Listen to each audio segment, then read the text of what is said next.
Greetings, Griffins. Today we crawl with the cattle dealers of Wolverhampton and bounce around with the bays of New York. Only thing I'll say is, you can find good times in the Maritimes.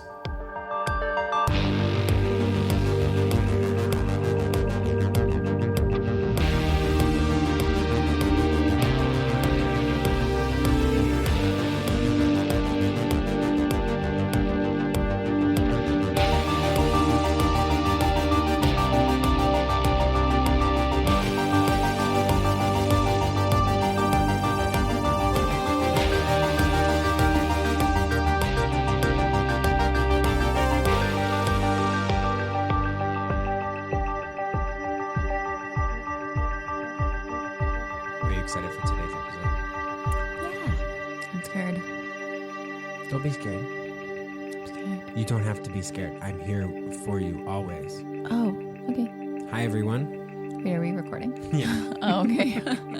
Hi, everyone. Hello, I'm Kendra, And I'm Blake. and this is Ghosts of the Gazette. where old news brings on new voices.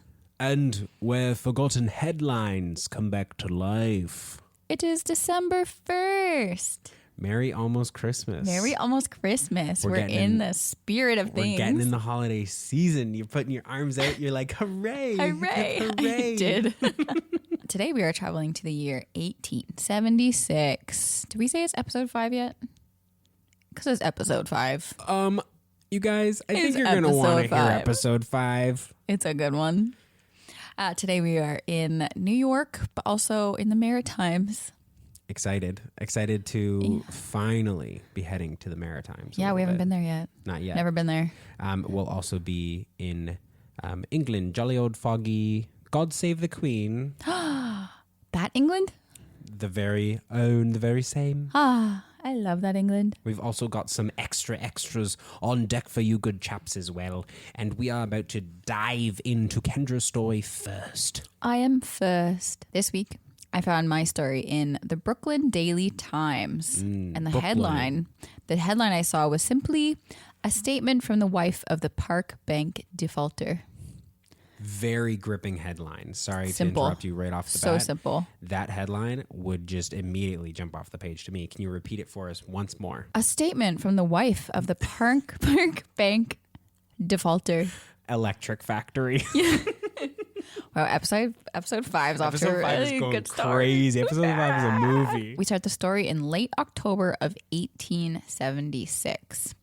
It's a beautiful fall day in October. New York, New York. Thomas Ellis, our main character, and he has main character syndrome as well. But We love it. he is 36 years old. He's 5'6", 175 pounds, with a shallow complexion, dark brown hair, and a mustache. A mustache. As you do. That's a lot of descriptors. Yeah. I'm loving it. They had to describe this guy because you can't put photos that much in. No, my story didn't have a lot of descriptions of what people look like. No. A little bit, but not too much. Because these old papers do not have no photos. They don't Ain't got no photos. photos. They said that he walks with a swagger, swinging his arms, and talks in a very confident tone. All right. He was the son of a prominent minister from Cincinnati, not an auctioneer, but a minister. Well, you know, So they still talk they still confidently, I guess. Yeah, and they have to talk for a living. They do. He had a wife and 3 children who all lived with him in Brooklyn. A short king with a wife and 3 children. Exactly. We love to hear it. Love to hear it. And if you would like his address, because they always post them for some reason. Yes, please. He lived specifically at 209 Hughes Street in Williamsburg, Brooklyn. And you looked it up. Yeah. Do you Google them when you find them? Always. Yeah, me too. It's fun. Always. And normally it's gone. A lot of the places that Yeah. I look, they're either gone or they've been turned into like condos or something like It's that. always condos. But I looked this one up and it's like the typical Brooklyn type housing. It's just like those walk-ups that Yeah, with you the know steps. you always see in New York. Yeah, with the steps. Exactly. Yeah, sorry. Walk-ups with the steps. Clearly, I've been to New York. Clearly. Ellis works as a bank teller at National Park Bank, which was a really cool looking bank, and architects kept adding to it over the years. But of course, they tore it down in 1961, and now it's just Out with the old, in with the now new. it's I just always say that. skyscrapers, and I hate it. I hate it here. Get it out of here. Give me a nice metal, steel beams, glass, tall building. It's so gross. Ellis, up to this point, had been working at the National Park Bank for almost 20 years, starting as a messenger boy. He would have been 16 when he started that job. He has been one of the oldest and most trusted officers of the bank. Wow. Yeah. And just a month prior, the bank's president unfortunately passed away, but everyone got their positions kind of shifted upwards. So he did get a promotion, which is kind of nice. Oh, I won't complain about it. No, he was promoted from his position as a note teller to the higher position of a paying teller, which meant a larger salary because he was entrusted with more funds. Yeah. And he got raised to $4,000 a month for his new position, which was around like 120-ish. $4,000 a month back in 1876? Yeah. So yeah, 120-ish. $4,000 a month is like, that's 120,000-ish. Now. That's crazy. I know. It's Monday, October 23rd, 9 a.m. Come and goes. And Thomas Ellis does not walk through the bank's door as he had for the last 20 years. James L. Worth, the new president of the bank, starts to get concerned. Apparently, it was a super foggy morning that morning, so they assumed that the fog delayed his ferry boat over to New York from Brooklyn. Yeah, so they're they were giving like, this guy excuses. Yeah, it's fine. He's been here for so long. He's cool. He's chill. He's coming to work. At 10 a.m., he still didn't show, so Mr. Worth, the president, told other clerks to take over his desk and do his money counts. Ooh, that's gonna be a write-up. Yep. What strike one? That is when the clerk saw something in the records that wasn't quite right. He found a deficiency in the count to the tune of almost $66,000, which is $2 million USD today. Strike two. Oopsie, Ellis. Ooh, Ellis. Strike one, strike two. Hope you don't get a third. Still, the president, Mr. Worth, didn't suspect Ellis of any wrongdoing because he liked this guy. He told the clerk to count again. As he sat down to write a telegram to tell Mr. Ellis to report to work, Ellis's father-in-law showed up at the bank's door. His father-in-law, his name was Mr. Lord, which is really cool. Lord. Mr. Lord. He asked Mr. Worth if Ellis had shown up to work that morning.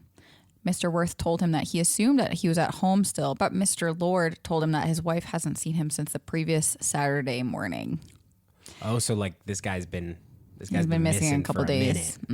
He was last seen leaving the bank during his Saturday shift at 2 p.m. October 21st, wearing a black overcoat and a black felt hat. But I think literally everyone was wearing that outfit back then. Yeah. Yeah. It's not very descriptive. Seemed to be maybe if the fit of the day. It would have been kind of more helpful if it was like he was wearing purple clogs or something. Purple clogs. Yeah. Purple clogs. Yeah. That's when Mr. Worth started to get a bad feeling about what was going on. The second count that the clerk did of Ellis's money, because he was asked to redo it again, still showed the discrepancy. Hold on. Make sure you're missing $66,000 because this is not like Ellis. No. He's a good guy. He would never do this. Yeah. No. It was obvious that he had, I think you pronounce it absconded. Which Absconded. Absconded? Absconded? I don't know. But it was a cool term for leaving hurriedly and secretly to avoid detection or arrest. That's a great word. It's good. It's a good one.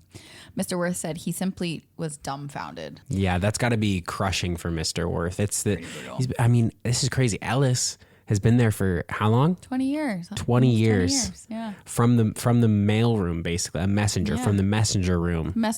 Up He was to there. making bank at a bank. Oof. Yeah. He said that he could assign no cause for his actions, but that he had seen Mr. Ellis lately hanging out with some shady looking fellas. He then learned that Ellis had purchased a horse and a wagon recently and had taken them to drive on the beach near Coney Island with sporting men. And frequented disreputable houses. He said it's the old story: fast horses, wine, women, gambling, and ruin, which kind of sounds fun to me. As a married mother of...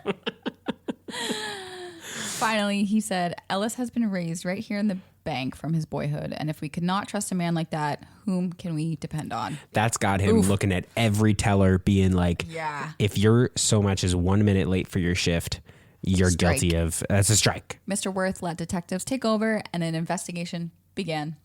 A reward of $5,000 was put out for his arrest and for the money's return. So they're immediately like, he's missing, money's missing, it's Yeah, him. let's get he's him. absconded. Get him. Get him. Get him, babe. We're gonna get him. They assumed that on Saturday afternoon, when he was closing his accounts and watched his assistants lock up his money in the safe, that he must have simply slipped one of the packages into his coat while they were not watching him.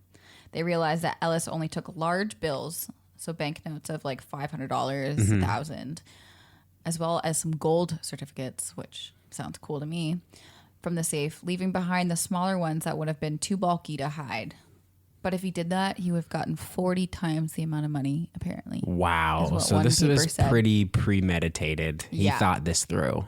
He thought this through. But he could have gone harder. He could have gone harder. If he just decided to pick it all up, he throw was it like, in his coat, and he was like, maybe leave they'll as fast as he understand. Maybe could. I can come back and they'll just understand if I didn't Take do all of it. If I didn't take it all. Yeah, exactly. The detectives sent dispatches to all principal cities in the country, as well as Europe and Canada, which included postal cards containing a description of Ellis, as well as a photo of his portrait, which I cannot find because, there's no photos. So the description was just like short guy, stash. They said the whole walks with a swagger, swinging arms. Imagine you got caught because of the way you swung your arms. It's kind of cool. Clearly, I mean, that's swung them in a. Remember the Monty Python Ministry of Silly Walks? Yeah, that's what sketch? I think of. Yeah, that's immediately Ellis walks with the swagger of the Ministry of Silly Walks. Basically, they're like, you'll know. You'll find them. You'll know. You'll see. November 1st comes around. One of our detectives on the case, Detective Malloy, is leaving for Halifax, Nova Scotia. On another case he was working on involving another bank robbery of the Bank of Nova Scotia the previous August. The Bank of Nova Scotia. The actual. Now known as big one. Scotia Bank. Yeah. Really? Yeah. Wow, I did not know that. That makes sense. Before leaving for Halifax, he asked Mr. Worth if he could have a photo of Mr. Ellis so he can kind of show the image around to people that are there. This was the last image that Mr. Worth had in his possession. When he got to Halifax... Sorry, it sounds... I said, aw. It sounds kind of like... Oh, it's kind of sad. Sad. This is the last photo I have of my treasured boy, Ellis, who I have worked with for 20 years. Please bring him to justice. Take my last photo I have of my favorite employee. When he got to Halifax, he worked with the sergeant there, David Power, who took the photo but said it was fruitless as he could not be extradited from Canada, even if he was apprehended. So we gave him his last photo, and he goes, Fruitless. "I don't need this. This is fruitless." Basically, he's like, "This is my favorite thing. Take it. I don't need it. I don't get it away from me." But he told him that if they did apprehend him, that they could seize the stolen money in his possession. So they both agreed to go their separate ways, but that he'll keep an eye out for this guy. November 16th comes around, and Detective Malloy receives a letter from Sergeant Power basically stating that he had someone in Halifax claiming to have seen Mr. Ellis. Ooh. I know. I'll sum it up. But basically, the person was on a train with Ellis going from Montreal to Halifax. They roomed at the same hotel during their stay, and he left there about November 3rd or 4th, saying he was going to go home, but they still thought he was likely still in the Maritimes. He was seen writing a letter to his wife or maybe a friend in New York. So the man said, if he's married, watch his wife's movements, which is interesting. Wow. Also pretty snoopy. Like, that person's pretty snoopy. Very snoopy. Like, he was watching him like a hawk. Not only are you like, I saw this guy, but you're like, and I know what letter he's writing and who he's writing his letter to. He's writing to New York for sure. Mm-hmm. He signs it off, yours truly, David Power, which I thought was really cute. Long story short, Sergeant Power enclosed a postcard that Ellis had given to this person, this mystery person, where he wrote his name as Wallet. Or Wallet. I don't know. I think it's Wallet. Spelled like wallet, probably pronounced wallet. He told them to ask the bank's president, Mr. Worth, if the writing matched the same guy, Ellis. The detective took it to Mr. Worth, who did recognize his writing right away, and they told Sergeant Power that that was their guy. Love it. So Sergeant Power took the photo that was given to him again and started going around to train conductors in Halifax to see if any of them might have recognized Ellis. Oh, the fruitless photo? The fruitless photo. Now it comes in handy? Fruitful. Oh, love it. Fruitful. And one did. A train conductor told the sergeant he saw him boarding his train to St. John, New Brunswick. St. John. St. John. If you remember, the mystery person saw him writing a letter. to New York and told him to watch his wife if he had one. What did the wife do? Cut to Mrs. Ellis Love back a in good New cut York. too. As for Mrs. Ellis, a female detective was assigned to her as soon as her husband absconded. The detective watched the house and kept her informed on the investigation, whatnot, and made sure that he didn't return home randomly. Yeah. That is when on Wednesday, November 15th, so a couple days before Detective Malloy received a letter from Halifax from the sergeant. Okay. This detective was watching the house when she noticed Mrs. Ellis leaving her house closely veiled in company with a short, stout man, and they took a car to the ferry as the detective followed. All right, we got a good old-fashioned tale going on. And it goes on. As they got off the ferry on the New York side, they took another cab, and the detective got into her own and told the driver to follow that cab. Oh, man, this is just like out of a movie. I know. So fun. It's so fun. The two got out at the Grand Central Depot and bought tickets to Boston. Okay. So, of course, the detective buys a ticket for Boston. She This hops poor on the girl. train and says, follow that train. When they arrived in Boston, the pair then purchased tickets to St. John, New Brunswick. So off they all went. Then she got on that train and said, Follow that train. So dumb. It's very dumb, but it's good. On arriving to St. John, Mrs. Ellis and her companion took a carriage to a hotel. And with the detective hot on her trail, follow that carriage. Follow that carriage. As they entered the hotel, she spies Mr. Ellis exiting to greet their arrival. Wow.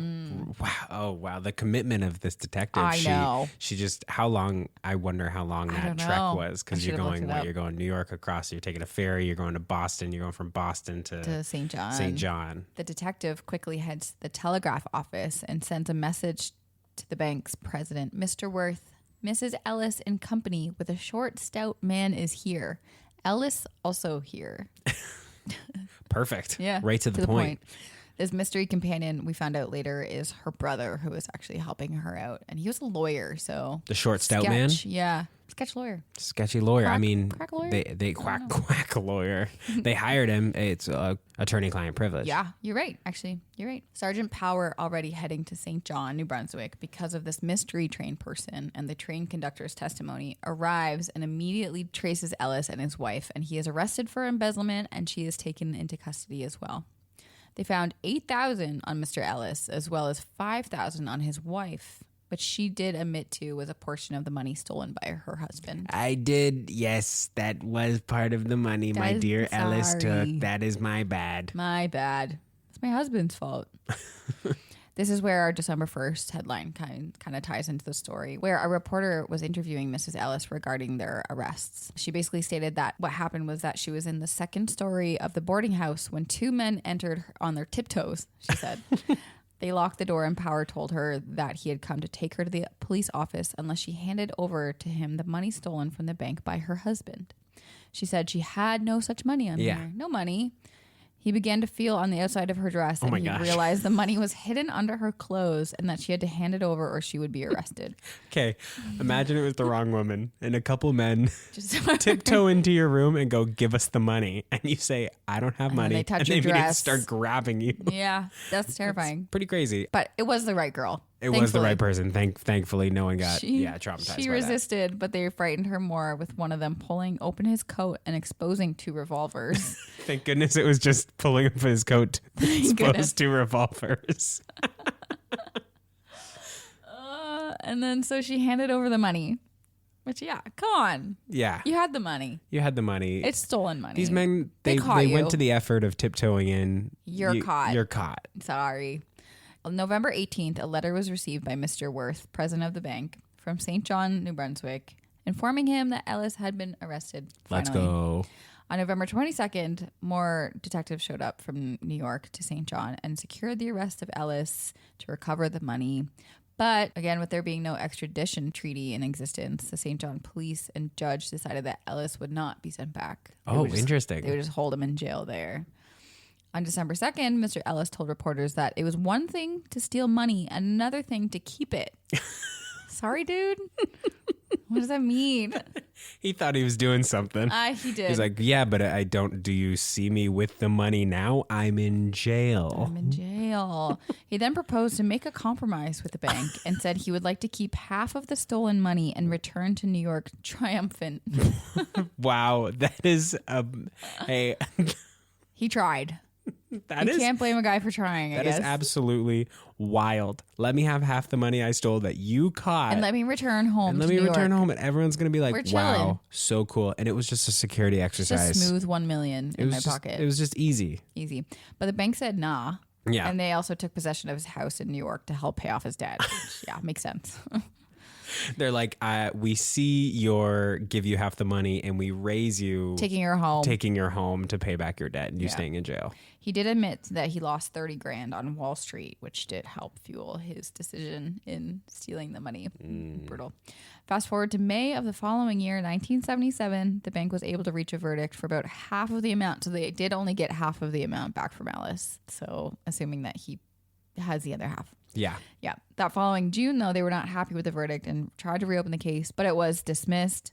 That following January of 1878, Ellis actually took Sergeant Power from Halifax to court to recover the money he took from Mrs. Ellis on her arrest. So Sergeant Power was like, that money is New Brunswick's. Maybe. I don't know. It wasn't really clear if he just... I don't know. Like the money that they tiptoed in to get, they eventually did not give back. It should have went back to the bank in New York, but it was seized in Canada. That means it's Canada's money. Can't extradite the money. What? You're going to extradite the money? That's crazy. Can't extradite the money. It's Yeah, Canada. It wasn't clear on I don't know why. I think it was dismissed anyways, but who knows? Mr. Ellis was released for good finally on March 1st, 1879. So he did about maybe 2.5 years-ish. That's it? Yeah. It created a big fuss. That was a lot of money. I know. He sort of just stayed in St. John, it seems, because that's where it goes completely cold. So I think he just got half of what he stole, lived his life in St. John, maybe. I love it. It's crazy. It's sprawling. I know. It I jumped thought around. it was just a simple little bank robbery, super, super cute New York little story, but it kind of took us in a bunch of different places. Shout out to the detective that followed Ellis's wife all over. Yeah. Imagine that would have been so tiring. Halifax, everyone did a really good job on this. Everyone did their part. Kudos to you guys. Clap, clap, clap. Clap, clap, clap, clap, clap, clap, clap. Okay. All right. We'll transition into my story. I call this one The Curious Case of the Cattle Dealer. Oh, okay. That's not the headline. That's just what I like to call it after doing my research and stuff. I gave it its own headline because I didn't want to reveal the headline. Okay. I found the story first reported in the Nottinghamshire Guardian. Thought this was kind of interesting. Nottingham, it's said to be the home of Robin Hood. Did not know that. Yeah, the little fox from the Disney movie. The little fox is Robin Hood? Yep. It's really? Oh. Yeah. Is that the red? Red? What? You know how there's the Disney movie Robin Hood? It's a cartoon animated fox. Oh, yes. I thought the fox was the bad guy. No, in the woods. The lion. He steals from the rich and gives to the poor. Robin Hood's the good guy. Oh, I'm thinking of Little Red Riding Hood. You're thinking of Little Red Riding Hood, and that's a wolf. That's the bad guy. Yes. Okay, so my little interesting tidbit really derailed things right off the bat, but you're not understanding my reference to Robin Hood. I'm tired. Never mind all that. That's not where our story takes place. It takes place 120 kilometers away in a place called Wolverhampton. Wolverhampton. That's Wolverhampton. Cool. Wolverine Hamptons. Wolverhampton. Like it. Wolverhampton was a hub for manufacturing and as a result had been rapidly expanding over the years. The population had gone from 12,500 in the early 1800s to over 111,000 people by the time our story takes place. So this place really blew up.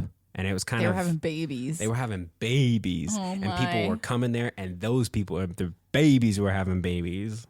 Jeez. Queen Victoria also had visited and described the city as a large and dirty town. But it received her with great friendliness and pleasure. Okay, thanks, I guess. So it's got a little bit of an underbelly. She's like, oh, this place is gross, but the people are pretty nice.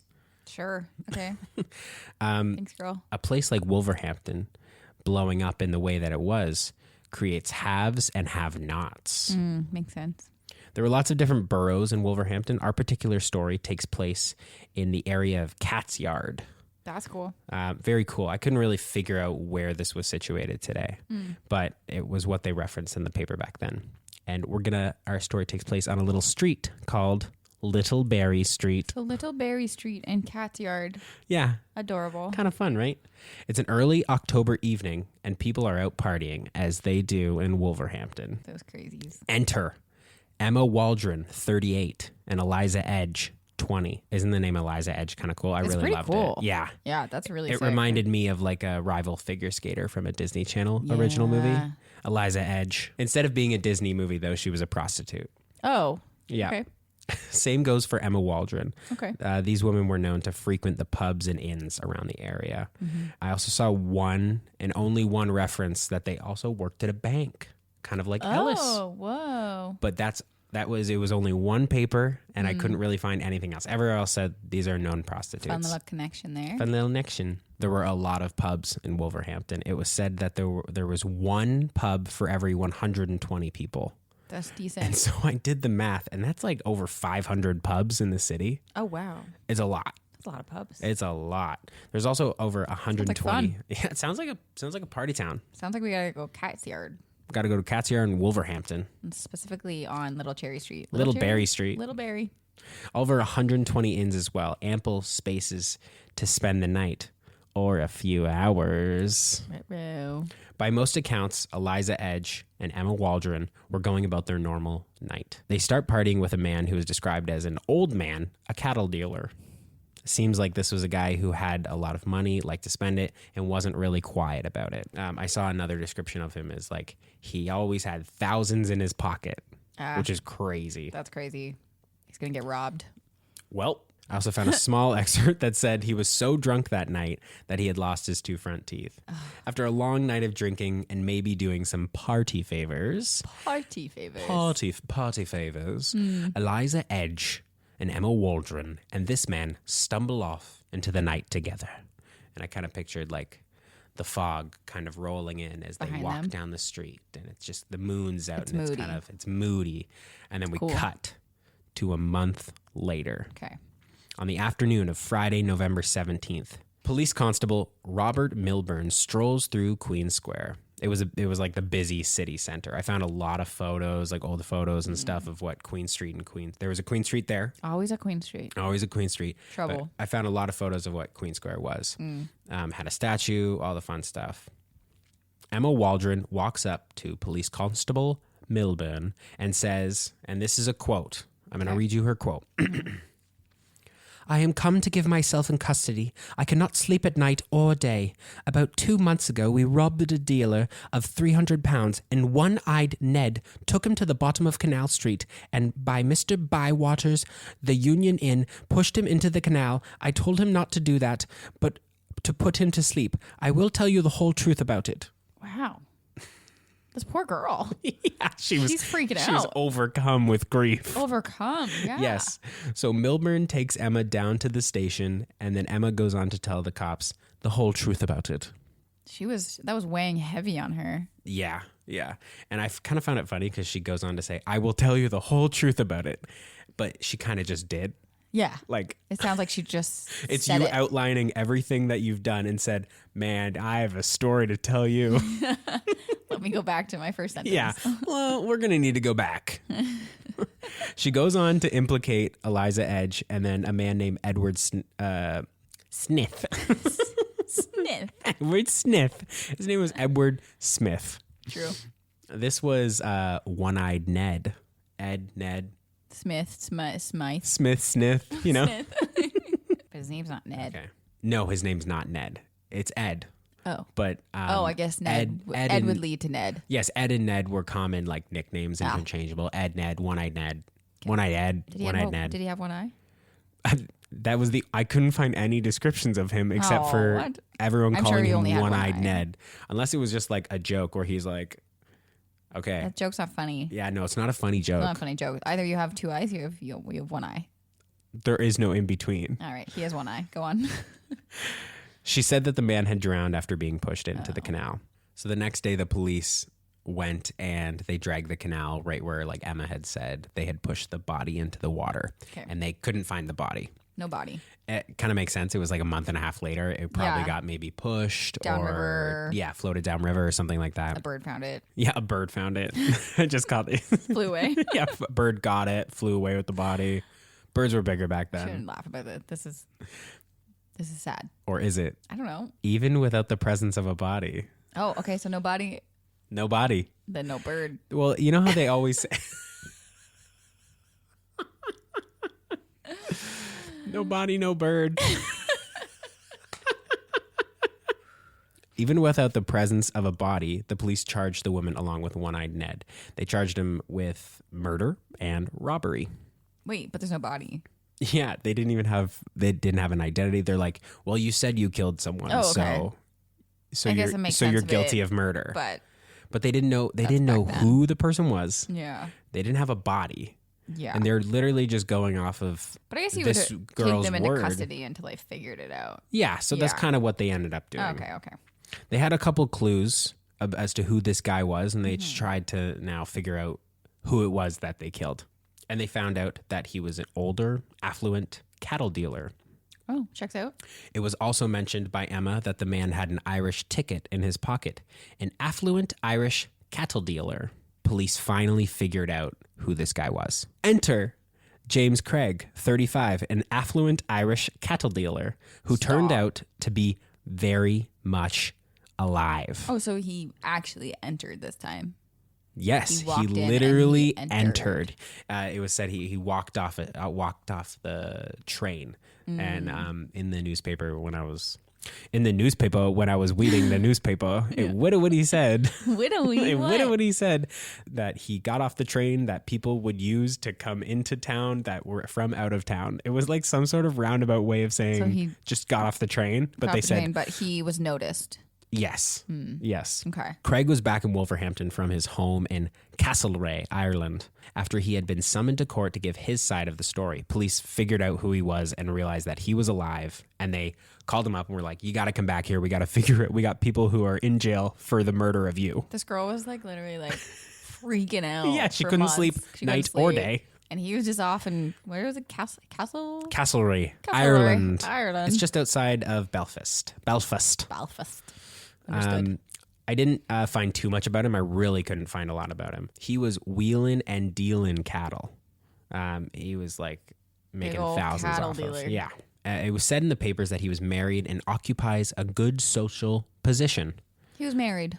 Yes. Interesting. Go on. On the night in question, Craig was drinking and partying, presumably celebrating a cattle deal or whatever cattle dealers celebrate. Probably cattle deals. Craig, the cattle dealer, celebrates his cattle dealings. The evening went exactly as Emma Waldron had described, but Craig had trouble recalling most of the details. After he was tossed into the canal, he crawled out covered in mud and slime. Slime. And it was poop. It was like, he was just like, because the canal was like super dirty. This was like 1870s, right? Not much England. plumbing going on. Yeah, okay. He was covered in mud, slime, and limped into the Crown Inn owned by a Mr. John Bowers. It was crazy that he didn't drown, but I figured it was like one of those, like you're so drunk, your body kind of goes limp. Goes into like a weird hibernation mode or something, yeah. Yeah. The next morning, Craig realized that he had been robbed of 300 pounds. Not wanting to make a scene and embarrassed by this, Craig had the innkeeper swear to secrecy. He then promptly left the country to return back to Ireland. Yeah, Craig was married. Yeah, Occo. Yeah, hanging out with prostitutes and being robbed by prostitutes is not the best look. Yeah, I don't know how you explain that one to the old ball and chain. From here, we fast forward to Saturday, January 6th, 1877. Emma Waldron, Eliza Edge, and Edward One-Eyed Ned Smith were all set for trial. As their original charge was murder and robbery, and with their murder victim being found alive, their charges were downgraded to attempted murder and robbery. Oh, man. Okay. The court heard testimony from Craig, the owner of the Crown Inn, and a servant who worked for the owner. After what seems like a short debrief, the women were sentenced to 10 years penal servitude, and One-Eyed Ned was sentenced to 7. 10 years? And he got 7? Yeah, he got 7.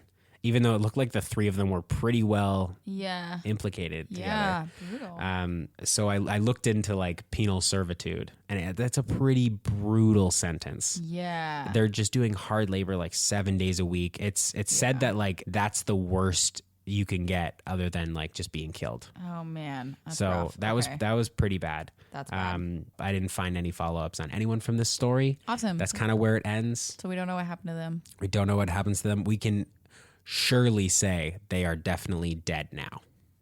I would say. Wow, crazy story. Yeah. Well, I'm glad he's alive. I'm glad Yeah, isn't everyone's that fun? alive, at least. It was really interesting finding all the different newspaper clippings because you can really see the way that information travels, and it's almost like broken telephone. So some Yeah. people would have James Craig's name, Yeah. some people wouldn't have his name, and Yeah. they'd just be like, someone was murdered. I guess someone wasn't murdered.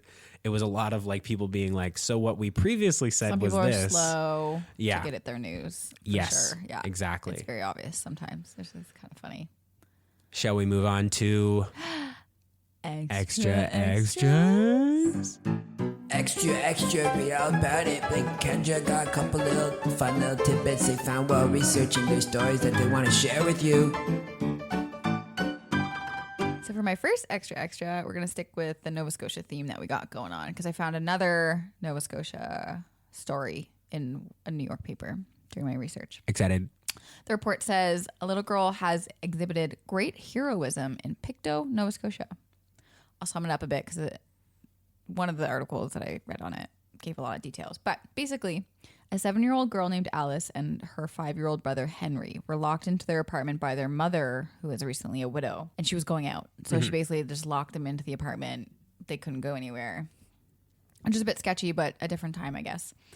Soon after, a garment of clothing that was hanging up on the wall caught fire by a lamp that was put down by Alice, and flames like started to spread really, really fast. Oh my goodness. The little girl, remembering that there was a key in the door on the outside, decided that she would risk it all and lower herself out of the 3rd floor window, dropping 35 feet down. Whoa.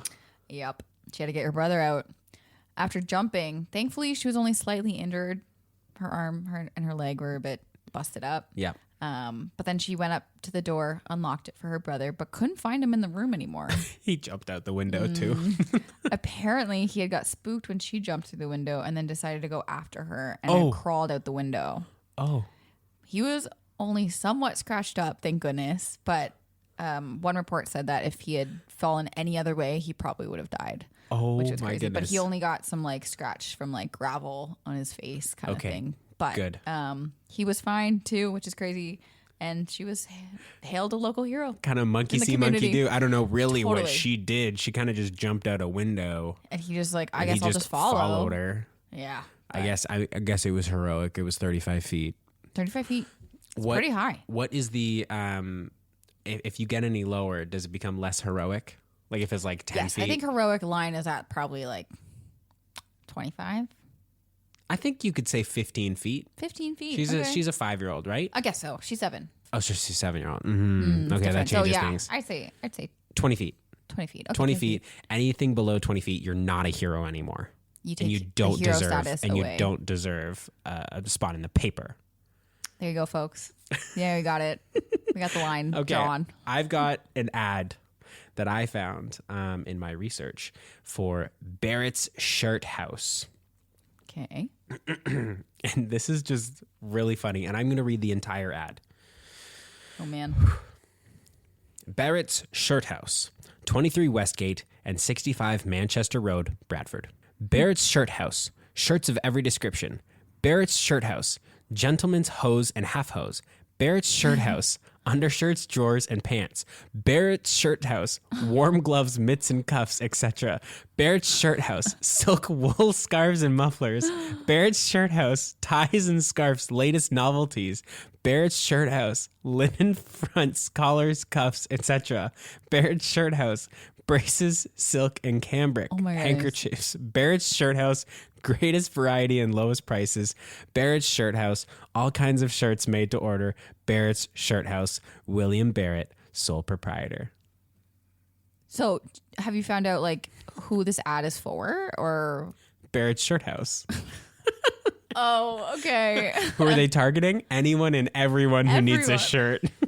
Like how they said at the beginning, their first line is shirts of every description. And then they go And then they on in describe every every line word. to describe every type of possible item they have. That's crazy. Also, I'm watching you read this on your laptop, and it's so long. He must have just had money to throw at this ad, because I'm sure it goes by like how big the ad is too, right? Yeah. So for him to repeat over and over Barrett's Shirt House, I'm it not must be gonna. expensive. I mean, that is that a status really thing? good marketing. Is that a status thing? I feel like Could be a it's- status I don't thing. know. It's really Interesting. good marketing because I will never forget Barrett's Shirt House. Never, literally never. My next one is a little blurb that I found. It reads, "There are many lunatics at large, but a foremost place belongs to the man who got drunk on Thursday night and went to sleep on a Cherry Street sidewalk in New York with $7,500 in his pocket and a valuable watch and chain. His name is Jacob Eekstast. And he came from the free and unconventional West to buy dry goods in the city." So What? people just called him a lunatic because he's in the city from the West. He got drunk with a bunch of money in his pocket.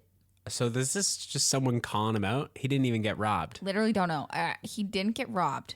Someone just calling him a lunatic. Sorry, is that the equivalent to like filming someone and then like putting it on Feels like it. putting it on TikTok Yeah. and being like, look at this idiot. He's got all this money. got all this on money. him. He's lying on the asking street. to be robbed. Nobody rob him. We're not like that here in New York. We don't do Yeah. that. Also, it does seem to be a theme that like people get drunk and just lay out on the street and then get robbed. I came across like a couple of those in this research in the 18. Except for specifically Jacob. Except for Jacob. Apparently he didn't get robbed. Maybe someone wanted to rob him and then they were like, you know what? I'm just gonna call him a lunatic. Maybe a reformed instead. robber was the one that I don't get him. the reformed robber is the one that wrote in and was like, hey, if your name's Jacob and you had $7,500 and a nice lunatic, watch, dude. I you're could've crazy. robbed you I on could have the robbed street. you. I should have. Should have. And you know what? I'm gonna get you. I'm gonna get you. I'm gonna get you. I'm gonna get you. What's your next extra? I'm glad you asked, Kendra. I am gonna read a little bit of a column that I found called "Exciting Incident." Sounds boring. I'll quit. I quit. You can't quit. Exciting incident. Basically, this blurb starts out with a couple of police officers being called to attention of something that's happening above the grocery store. Okay. The opening of a window on the third floor and the appearance outside of it, a man with only his nightshirt on. He got on the sill, then dropped entirely out the window, holding on by his hands. One constable ran to endeavor to alarm the inmates, whilst Sergeant Holwell and Robbins placed themselves under the window in the hopes of being able to break the fall. For 3 minutes, the poor fellow held on in complete silence. Why? And then letting go, dropped into the street, turning over in his rapid descent and coming down head foremost. So he landed on his head somehow. What? How do you even do that? Wait, how far is that? Third floor? Third floor. Not high enough 35 to be feet? called a hero. Sergeant Holwell was standing directly underneath, and the man fell on the sergeant's head, both falling on the pavement. The man proved to be a naval petty officer named Broadlake, having charge of the sick bay on board Her Majesty's ship Royal Adelaide. The sergeant is suffering considerably. The cause of the occurrence is a matter of conjecture. Sorry, It is what? an exciting incident. It's exciting. Just police are just walking down the street and they look It up paints a fun and a guy picture. is just hanging out. I know it painted such a funny picture. I was reading it and I was like, this is ridiculous. And Wow. I love the fact that he was hanging for 3 minutes. The poor fellow In held silence. on in complete silence. I think he was just potentially like off his rocker a little bit Okay. because he just kind of slips out the window, takes off his shirt, and Yeah. and he's just hanging on for like 3 minutes and not saying a thing, not calling for help, not anything. And the police are just kind of like, oh, Do we catch him? do we catch? Oh. And then he fell on everyone's head. And this is the guy that's in charge of the sick bay on like a major ship. Oh man. Maybe he was just feeling sick that day. Just a I'm little not sick sure. that day. He Just a little sick. caught a bug. Quote unquote exciting incident. It was an exciting incident, just like today's podcast. Very exciting. Thank you for listening. Thank you for listening. We appreciate you. We really do. If you got to the end We're here, silly geese over here. don't forget to so follow us on Instagram at Ghost of the Gazette, Ghost of the Gazette. where we'll be posting photos and clippings from today's episode. subscribe to us on YouTube, please. at Do it. Ghost of the Gazette. Ghost of the Gazette. You can also support us on TikTok. Yeah, and we also, have 2 followers. I think I it's want me and you right now. I want to shout out. Yeah, and I just followed us today. I just want to shout out as well anyone that has rated the podcast. It really helps. We have a couple ratings. Thanks, yeah. guys. So Yeah, it really that's helps if you've gotten to the end here, you would like to drop a rate. And you know what? Be honest. If we're a 2, Yeah. we're a 2. Write a review. Yeah. Write a If review. we're a 2, we're a 2. But I think we're a strong 4. Yeah. Strong 4. 5 feels like you're just, trying to. You're just our friend. kidding. Give us a 5. Give us a 5 stars. Yeah, next Monday we will be jumping to 1963. I'm excited. And let us know in the comments if you think we should rob a bank from New York and then go to St. John, New Brunswick, and then keep half of the money and live our lives happily. And also let us know if we should potentially attempt to rob a cattle dealer and be overcome with grief and guilt that we may have killed him, only to turn out that he actually didn't die. And we're not murderers. But just let us. You can We're let us attempted know. murderers. You can let us know at our email ghostofthegazette@gmail.com or comment down below. Yeah, on Instagram. on Instagram or on YouTube. You can comment. Anyways, on YouTube. oh my goodness, thank you so much for still listening at this point. So Thank you for if you're stepping way back down in here, time thank with you us. thank you for stepping back in time with us. Until next week. Bye. Ooh.